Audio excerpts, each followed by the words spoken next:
Hi hello सगळ्यांना, शुभ सकाळ. कसे आहात सगळेजण? आजचा दिवस तुमच्यासाठी खूप छान आनंदाचा जाओ हीच देवाच्या चरणी प्रार्थना करते. स्वागत आहे तुमचं माझ्या मराठी व्लॉग चॅनलमध्ये.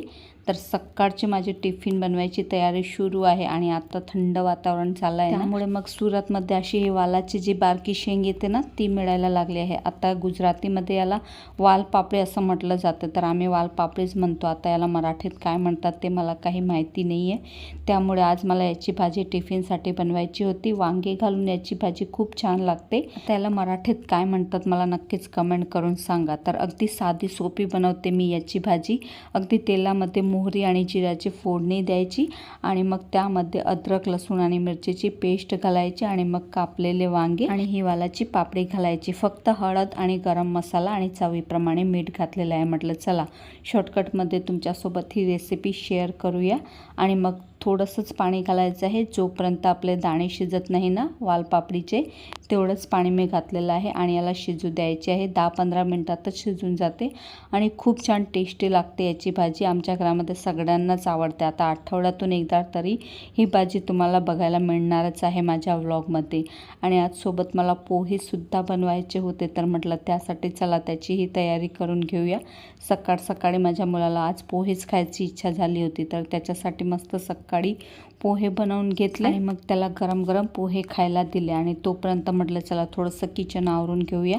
तर बऱ्याच दिवसानंतर आज माझा व्लॉग येत आहे. खरं सांगू का, माझी इतकी इच्छा होते ना रोज व्लॉग टाकायची, पण मध्ये ना अशी तब्येत बिघडली होती की मी व्लॉग शूटसुद्धा करू शकत नव्हते आणि पोस्ट तर करायचं सोडूनच द्या, कारण की शरीरामध्ये जशी काही ताकदच नव्हती माझी. आणि तसंही बघा 40 नंतर छोटे मोठे आजार हे सुरूच असतात, पण एवढा मोठा माझ्यामध्ये बदल होईल हे मी कधी एक्सपेक्टसुद्धा केलं नव्हतं.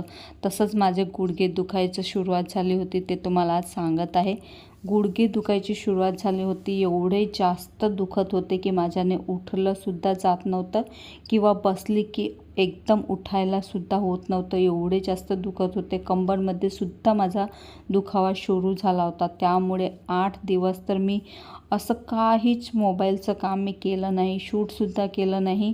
आणि मग व्हॉईस ओव्हर करायचा, व्हिडिओ एडिट करायचा, त्यालासुद्धा ताकद लागते ना. ताकद म्हणजे मानसिक स्थितीच माझी चांगली नव्हती, कारण की शरीरच जर आपलं स्वस्थ नसलं तर दुसरं काहीच करायची इच्छा नसते. त्यामुळे एवढे दिवस मी काहीच शूट केलं नाही. शूट करायची ताकदच नव्हती तर काय शूट करणार आहे. तर आता स्पेशली मी हाडांच्या डॉक्टराजवळ दाखवलेलं आहे, तर माझा रिपोर्टसुद्धा काढला होता त्यांनी. तर रिपोर्टमध्ये तर दुसरं काहीच आलं नाही, फक्त विटॅमिन D3ची खूप जास्त कमी आलेली आहे. त्यामुळेच एवढे गुडघे आणि कंबर माझी दुखत होती, त्यामुळे आणि टाचदुखीसुद्धा होत होती. तर आता माझ्या मी गोळ्या सुरू केलेल्या आहे. माझा कोर्स दिलेला आहे त्यांनी, तर तोच सुरू केलेला आहे. तर आता मला थोडासा आराम आहे म्हणून म्हटलं आपलं कामही सुरू करूया.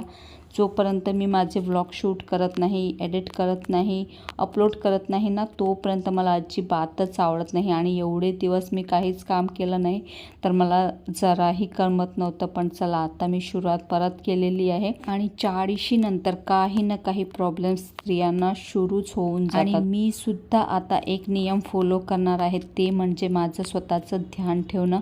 कारण की आपण स्त्रियांना घराकडे तर खूप सारं काम करतो घराचं आणि सगळ्यांचंही ध्यान ठेवतो, पण आपलं स्वतःचं अजिबात आपण ध्यान ठेवत नाही. त्यामुळे मग 40 नंतर असे काहीसे प्रॉब्लेम व्हायला सुरुवात होते. मी सुद्धा असंच करत होती. सगळ्या घराचं लक्ष ठेवत होती, म्हणजे ध्यान ठेवत होती. खाण्यापिण्याचा त्यांचा विचार करायचा, पण आपला स्वतःचा कधीच विचार मी सुद्धा केलेला नाही आहे. पण आजपासून मी एवढं तर समजून गेली आहे की जेवढं आपण दुसऱ्यांकडे लक्ष देतो ना, तेवढंच लक्ष आपण स्वतःवरही दिलं पाहिजे. नाही तर मग जोपर्यंत आपली वय नसते ना तोपर्यंत तर सर्व ठीकठाक असते, पण जेव्हा मग आपली वय होते ना तेव्हा मग आपल्याला कळते की आपण किती खोटं केलेलं आहे. आपलं स्वतःवरही आपण तेवढंच लक्ष द्यायला पाहिजे होतं. माझ्याही बाबतीत तसंच झालेलं आहे, पण आत्ता मात्र मी नेमाने माझ्याकडे लक्ष देणार आहे. खाण्यापिण्याच्या बाबतीत असो किंवा दुसऱ्या कुठल्याही कोणत्याही बाबतीत असो मी पूर्णपणे माझ्याकडेच आता जास्त करून लक्ष देणार आहे. कारण जर आपलीच तब्येत चांगली नसेल तर आपण घरच्यांकडेही लक्ष नाही देऊ शकत. आणि मला हे कळालं आहे. जेव्हा मी झोपून राहत होती तेव्हा असेच सगळे विचार माझ्या डोक्यात येत होते की एवढ्या लवकर कशी ही वेळ आलेली आहे की मी पडून आहे आणि घराकडे अजूनही काहीच लक्ष देऊ शकत नाही आहे. त्यामुळे आता मी एक संकल्पच केलेला आहे की जेवढं बनेल तेवढं मी माझ्या स्वतःवर जास्तीत जास्त वेळ घालवणार आहे. चला, टिफिन बनला, मग सगळी कामं आवरून घेतली, देवपूजा करून घेतली आणि घरामध्ये झापटझोपटही करून झाडू मारून घेतला घराला. मस्त लादी वगैरे पुसून घेतली आणि मग काही ड्रायफ्रूट वगैरे आणून ठेवले होते मी. तसे तर जेव्हा माझे गुडघे दुखायला लागले ना त्याआधीच मी हे आणून ठेवलं होतं, कारण की मला प्रोटीन पावडर बनवायचा होता. आणि याच्या आधी जो 8 दिवस पूर्वी मी व्हिडिओ शेअर केला होता ना त्यामध्ये सुद्धा तुम्हाला दाखवलं होतं. त्याच्या आधीच मी आणून ठेवलं होतं. पण मग मध्ये अशी बिमार पडली, असे गुडघे जास्त दुखायला लागले की प्रोटीन पावडर बनवणं तर सोडा, मी स्वयंपाकच कसा तरी बनवत होते. त्यामुळे मग हे आणलेलं सगळं सामान तसाचा तसाच पडलेला होता. त्यामुळे म्हटलं चला आता हे सगळं डब्यांमध्ये भरून ठेवते आणि लवकरच मी आता प्रोटीन पावडर बनवणार आहे. कारण की आपली स्वतःची काळजी घेणं ही तितकंच गरजेचं आहे जितकं आपण घरच्यांची काळजी घेतो तितकंच, हे मला आता कळालं आहे. हो, थोडंसं उशिराच कळालं आहे, पण असो, कळालं तरी जेव्हा जागलो तेव्हाच सकाळ असंच समजून घेऊया. म्हणून आता मी माझी काळजी स्वतः जास्तच घेणार आहे. आणि म्हटलं चला आता हे सगळे ड्रायफ्रूट वगैरे भरून घेते. आणि हे डबे मी मिशोवरून ऑनलाईनच मागवले होते आणि तेही मी मील प्लॅनिंग करण्यासाठीच मागवले होते. पण आता मील प्लॅनिंग तर मला ह्या आठवड्यात काही करता आली नाही. बघूया आता नेक्स्ट आठवड्यामध्ये करीन. आणि मग हे ड्रायफ्रूट वगैरे भरून ठेवले ह्या डब्यांमध्येच. आणि आता याला मी फ्रीजमध्ये ठेवून देईल. मग जेव्हा बनवायचे असेल तेव्हा काढून घेईल याला मी. छान आहेत तसे डबे. फक्त 400 रुपयामध्ये मला हे 6 डब्यांचा सेट मिळाला आहे. आणि अगदी एअरटाईट आहेत बरं का, खूपच छान आहे. भले थोडेसे छोटे आहे, जास्त मोठे नाही आहे, पण मला छोटेच हवे होते. मोठे पाहिजे असेल तर 3चा सेट होता, पण मला एवढे मोठे काही पाहिजे नव्हते, छोटेच घ्यायचे होते. म्हणून मी हे छोटे 6चा सेट घेतलेला आहे. आणि बघा सगळा प्रोटीन पावडरचं सामान मी आणून ठेवलेलं आहे. लवकरच बनवीन मी आता. आणि हे काही जे चोकोस येतात ना ते सुद्धा मी रेडीमेड आणले होते. कधी कधी खायची इच्छा होते ना, असं मुलं लहानपणी खूप खात होते. पण ते लहानपणी आता आपल्या वेळेस तर काही होत नव्हते असे, पण आता मला आवडतात तर खायची इच्छा होते तर मी असं एक मोठं पाकिट घेऊन येते आणि मग जेव्हा इच्छा झाली तेव्हा खाते. आपली ही इच्छा होते ना असं काही काही खायची, तर त्यासाठी आणलेलं होतं. चला, खूप छान लागतात. तसं तर असं स्वस्त पडते. ते छोटं पाकिट भेटते 10 रुपयाचं, त्यामध्ये अगदी थोडीशीच येतात, त्यामुळे ते खूप महाग पडते.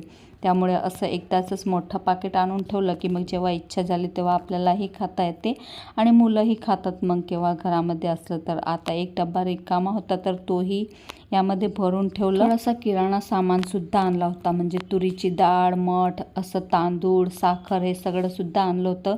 कारण की तसं तर होतं घरामध्ये, पण एक्स्ट्राचं आणून ठेवलं होतं. कारण की पावसाळा सुरू आहे आणि मग कधी कधी जास्त पाऊस पडतो तर मग काही दुकानात जाणं होतच नाही. त्यामुळे मग एक्स्ट्राचं सामान आणून ठेवला होता. आणि मध्ये तर तुम्ही बघितलंच असेल कशी परिस्थिती झाली होती, खूप जास्त पाणी आलं होतं. त्यामुळे मग आता एक्स्ट्राचं सामान आणून ठेवलेलं आहे. तो सगळा सुद्धा मला आता भरून ठेवायचा आहे. कधी कधी तर मनामध्ये असा सुद्धा विचार येतो, आपल्या स्त्रियांचं जीवनच बेकार आहे. अगदी थोडाही आपल्याला आराम नसतो. अगदी दिवसभर काम काम आणि नुसतं कामच करावं लागते.